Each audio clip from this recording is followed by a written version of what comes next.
Okay, let's try and solve this quadratic equation. So before we start, let's just try and sketch this graph. Roughly, the graph looks something like this. Y-axis, x-axis. When it's small, it wants to do this straight line. So intercept of 15 and gradient of 30. So it's going uphill. And then it wants to do a positive quadratic. So it wants to do something like this.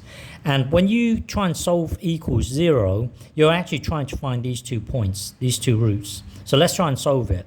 So when you want to solve a quadratic equation, you want the coefficient of x squared to be 1. So divide everything by 5. So this thing divided by 5, that would be x squared. Divided by 5, that would be 6x. Divided by 5, that would be 3. 0 divided by 5 would be 0. So now try and solve this. To solve this, you've got to use the technique called completing the square. So your eyes should zoom into these 2 terms. So if you consider this, hang on.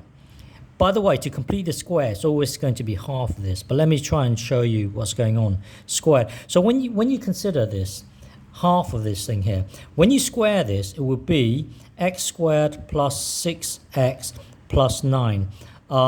You see, you can see that x squared plus 6, x squared plus 6, but you don't want this 9. So you want to use these 2 terms, but you don't want that 9.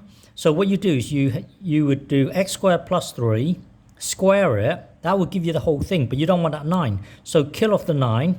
So this whole thing here would just be these 2 terms.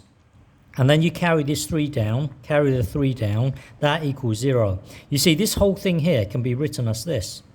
But single number, merge them together, that would be minus 6. That would be minus 6. So now, this whole thing here can be written in this form. And this form is a lot more useful. Once it's in this form, you can just make x the subject. So add 6 to both sides. So that will then give you this. And then square root both sides. When you square root, you get the positive version and the negative version.